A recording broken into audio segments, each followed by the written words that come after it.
Madame, mademoiselle, monsieur, bonjour et bienvenue dans ce magazine où nous poursuivons notre découverte de cette figure du Premier Testament qui est le prophète Ézéchiel. Et pour en parler, je suis heureux de trouver la professeure Elena Di Pede. Elena Di Pede, bonjour. Bonjour Philippe. Je rappelle que vous êtes professeur d'exégèse au département de théologie de l'Université de Lorraine à Metz et que vous avez publié en 2021 ce livre aux éditions du Cerf, Ézéchiel, dans la collection Mon ABC de la Bible. Absolument. Je propose de continuer un petit peu à comprendre un peu le contexte dans lequel nous situons, donc peut-être un peu voir maintenant le cadre historique, le cadre littéraire de ce livre. Voilà, alors le décor est planté dès le début. C'est un rapide passage que j'ai déjà lu. J'ai sauté à dessein des morceaux que je vais reprendre maintenant. Donc, la 30e année, le 4e du mois, le 5 du mois, j'étais au milieu des déportés près du fleuve Kébar. Les cieux s'ouvrirent et j'eus des visions divines. On pourrait aussi traduire des visions de Dieu. Donc, le décor qui est planté, en réalité, est très noir. Un groupe d'exilés, parmi lesquels se trouve quelqu'un qu'on ne connaît pas encore, sauf par le titre, puisqu'on a en main un livre qui s'appelle le livre d'Ézéchiel, et on a un je, encore anonyme, qui parle, et ce je voit les cieux qui s'ouvrent. Autrement dit, il y a une brèche pour lui, au moins pour lui, dans son horizon noir qui est représenté par l'exil. L'exil à Babylone. Donc effectivement, il faut dire un mot sur ce contexte historique particulier qui est probablement le moment le plus dramatique de l'ancien Israël, de l'Israël biblique. Puisque le fait d'être emmené en exil à Babylone, alors toute la population n'est pas emmenée en exil, il y en a qui restent les plus pauvres, qui sont laissés par Nabuchodonosor, si l'on en croit le livre de Jérémie dont nous avons parlé. Mais en tout cas, Ézéchiel et ses compagnons de mésaventure, là, ils font partie d'une première vague que les historiens datent de 597. Jérusalem tombera une dizaine d'années plus tard. Et donc ils se retrouvent loin de chez eux, loin de leur ville, loin de leurs affects, de leurs habitudes, de ce qui les fonde comme peuple. Donc on peut imaginer que le déchirement est très grand et on peut effectivement imaginer aussi assez facilement cet horizon noir. Mais il y a quelqu'un pour qui il y a une brèche. Alors, on est pour l'exil entre 597, on l'a dit, et 530 en gros, donc c'est une période qui dure une soixantaine d'années. C'est Nabuchodonosor qui emmène les Judéens et les habitants de Jérusalem, en partie en tout cas, en exil à Babylone. Mais tout en étant une période noire, cette période est aussi un moment où, parce que tout est remis en question, on essaye de se définir.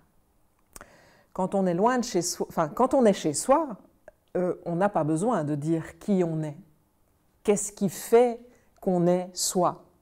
C'est quand on est loin qu'on est confronté à cette nécessité, surtout quand on est confronté à une culture complètement différente de la sienne, c'est la culture babylonienne. Surtout quand on est confronté à ça à une époque, donc on est au VIe siècle avant notre ère, et il était de mentalité tout à fait courante à cette époque-là, d'imaginer que quand deux peuples se battaient les uns contre les autres, quand ils faisaient la guerre, leur divinité se battait en même temps. Et la perte de l'un face à l'autre était le signe que les dieux des perdants étaient plus faibles que les dieux des vainqueurs. Et donc, le réflexe naturel, on va dire normal, c'était de se convertir aux dieux des vainqueurs, puisqu'ils étaient plus forts. Et alors, on imaginait aussi, en Mésopotamie en particulier, que les divinités faibles, face aux divinités fortes, quittaient leur lieu d'habitation. Et le lieu d'habitation, c'est quoi? C'est la statue qui est dans le temple. Or, Ézéchiel raconte justement à un moment donné que Adonai quitte le temple de Jérusalem pour aller à Babylone. Alors, si on lit ça avec les yeux d'un Mésopotamien, on va dire, il est en train de s'enfuir, c'est un couard, c'est un faible, il ne veut plus rester avec son peuple, il a peur de Marduk, il s'en va. Donc, Ézéchiel et les contemporains d'Ézéchiel sont vraiment confrontés à ces questions qui sont des questions existentielles. Pourquoi est-ce qu'on est en exil? Pourquoi est-ce qu'Adonai a fui le temple?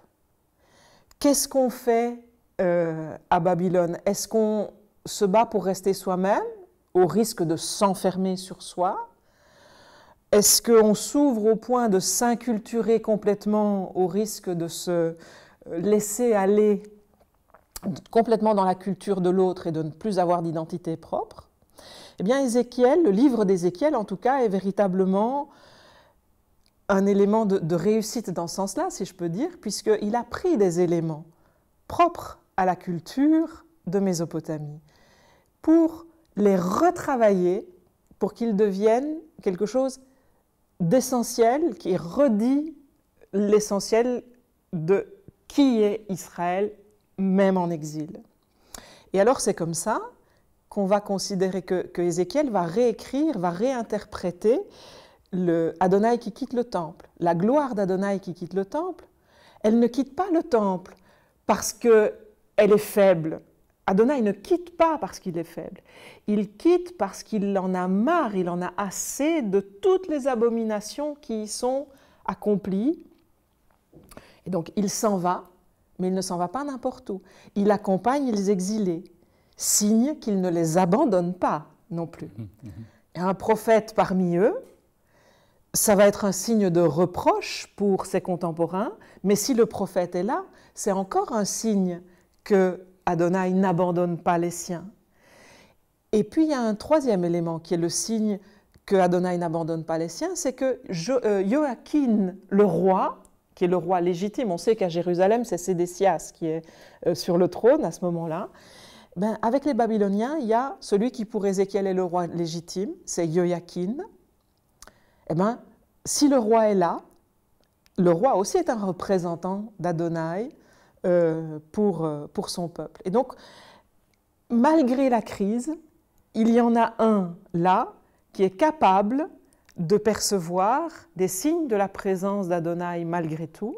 Ce n'est pas un Dieu lâche, ce n'est pas un Dieu qui abandonne les siens, mais il les suit jusqu'au bout parce qu'il ne veut pas se résoudre à les abandonner, à les laisser tout seuls dans cette épreuve qu'ils sont en train de traverser. Mais pour dire ça, et ça c'est la particularité d'Ézéchiel, Ézéchiel va se servir de toute une imagerie qui est typiquement mésopotamienne, de mots qui sont aussi liés à la langue mésopotamienne, mais il va en faire quelque chose de nouveau. Donc c'est comme s'il prenait l'exil, il y a une prise de distance évidemment, puisqu'il faut prendre distance, mais pour pouvoir digérer, il faut prendre du recul, mais il restitue ça de manière propre, typique à Ézéchiel. L'alliance est toujours valable, Adonai est toujours présent et de manière affirmée, il accompagne les siens, il ne les abandonne pas, et ça c'est essentiel. Promesse d'un nouveau départ? Promesse d'un nouveau départ, bien sûr. Promesse d'un nouveau départ qui ne viendra que plus tard dans le livre, même si on a des jalons disséminés dans l'ensemble.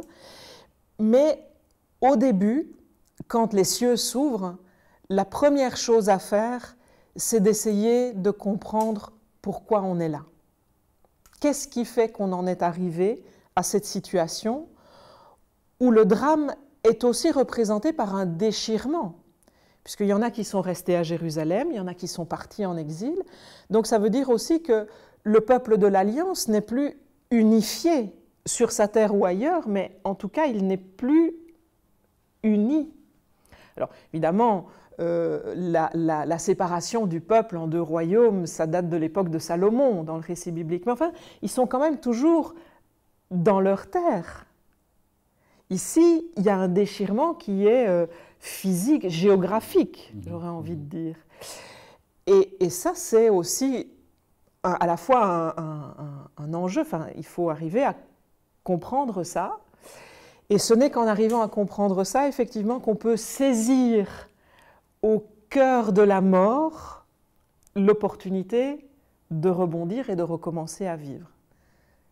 Mais ce n'est possible que si on essaye de faire une analyse lucide sur les causes du drame. Et c'est ce que Ézéchiel, en racontant donc son expérience, son aventure, essaye de faire, même si dans un premier temps, il porte un regard extrêmement pessimiste sur l'histoire du peuple et en particulier de ses contemporains. Professeur Hélène Di-Pelé, merci beaucoup. Merci. On poursuivra notre réflexion et approfondira la découverte de ce livre du Premier Testament. Nous arrivons au terme de notre émission. Merci de votre fidélité. À très bientôt.